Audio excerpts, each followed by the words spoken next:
Guten Tag, Allersetz, reporting from Germany's #1 news station.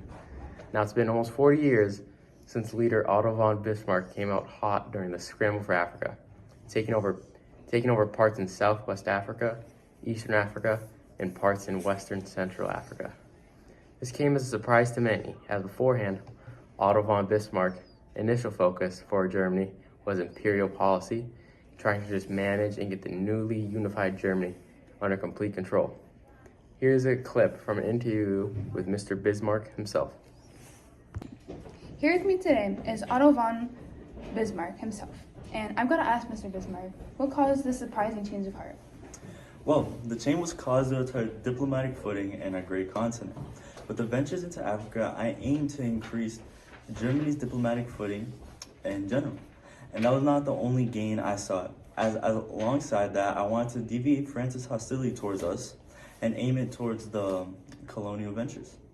We also want to apply pressure to those Brits so that they can be more reasonable people when it comes to European affairs. Thank you, Mr. Bismarck. You're welcome. Wow, that was a blast from the past. Now let's cut to the Table Talk segment and see what they're thinking. Okay, well, after watching that interview, it really hurts me, and my heart goes out to all German citizens that were affected by World War I. I agree. Germany just felt encircled by hostile powers due to the alliances like France, Russia, and Britain all teaming up against. And just because of Germany's rapid industrial growth, which created competition with the already established powers, there was just a huge target on Germany's back the entire time. It's like we're just cornered. Well, which reminds me, what did the rest of the world expect from Germany to do?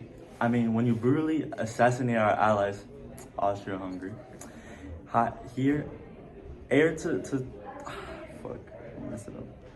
Can we just Well, Caleb, after watching that interview, it really hurts me, and my heart goes out to all German citizens that were affected by World War I. I agree. Germany just felt encircled by these hostile powers due to the alliances like with France, Russia, and Britain. And just because of Germany's rapid industrial growth, which created competition with the already established powers, it's just put a huge target on Germany's back and just always were after us. Well, which reminds me, what did the rest of the world expect Germany to do? When you brutally assassinate our allies' heir to the throne, do you expect us to just sit back? No, us Germans will stand with them and support them through this time. Great point there, Thomas. And when Russia decided to bump its head into Austria and Serbia's issue and their ultimatum, the German military had to step in. We were just forced to. And then when France decided to start and mobilize its army, we were able to quickly catch on, and we had to declare war. We had to declare on war on them as well, which as everyone knows by now, led to the big bad Britain declaring war on us. Thank you. Then over the next 5 years, Germany was constantly fighting and constantly facing hardships. Speaking of hardships, in the studio, we have a German citizen who experienced life during these times. Let's see what he has to say. Those times in the years after were the hardest years of my life. When we entered the turnip winter, I thought...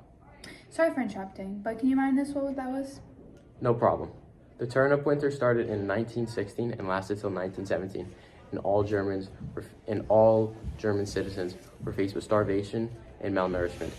It started with the British naval blockade, which stopped the import of food and other necessities into Germany. Then in 1916, we faced one of the worst harvest seasons ever due to poor weather conditions. This left us Germans with scarce food supply of wheat, dairy, and meats. And all that was left was turnips, which were originally used as animal feed, but had now become our main food source. This limited diet led to malnourishment and nationwide starvation. Thank you for coming in. Yeah. After World War I and the result of the Treaty of Versailles. Treaty of Versailles was, to Germans, helped to nobody. And I'm not alone when I say this. We have people like the first Chancellor of Germany, after it became a republic, Frederick Ebert. He was against it. It was like, just put Germany down. Just wasn't good. And then, faced so many hardships when they implied the Treaty of Versailles. We lost so much land, include, like, we lost so much territory. We lost it all to France. We get parts of Prussia. We had to get to Poland, and all of our overseas colonies, we had to just give back to other European powers. And with the Treaty of Versailles, they also forced us to drastically reduce our military size, which it kind of put your entire nation at, like, you're just, like, scared, you know, with the smaller military. And worst of all, we had to face massive debt. We were like billions of dollars in debt to many European nations, and that just led to, like, ruined our economy. And then, like, I think it was 1923 is when the hyperinflation hit us, and that was just one of the hardest times for us. And especially with the loss of all of our overseas colonies, like, resources were low, so we kind of had nothing. Another time for what's called, like, malnourishment and, like, starvation with loss of everything. I mean, the widespread thought throughout all German citizens in Germany was that the treaty was not just a settlement to end the war, but it was a means to cripple Germany permanently and, like, forever lasting. I mean, the infamous war guilt clause, which assigned sole responsibility for the war and its damages to Germany, which just isn't true. It's mainly, I think, the fault should be on the Serbians, as they started it all with the assassination of Archbishop Franz Ferdinand of Austria-Hungary. And it just set off a series of events that we happened to be involved with, that we were just forced basically to happen involved with.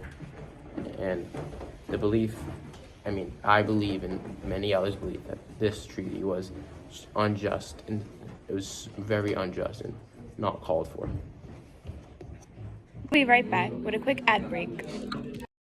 Alright. Well, folks, the Treaty of Versailles led to severe economic instability in Germany.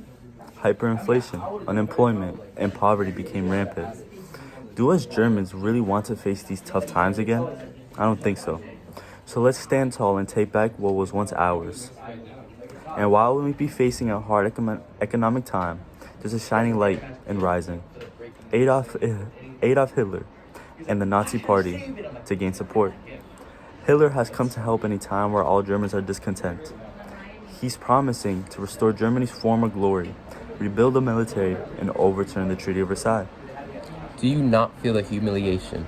Is there not a fire and desire inside you for revenge fueled?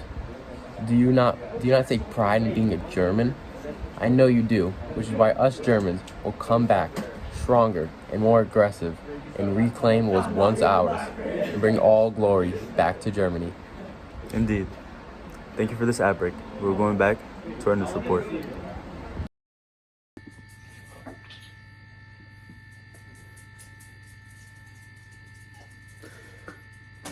Thank you for listening to Germany's #1 news station, and have a good rest of your night.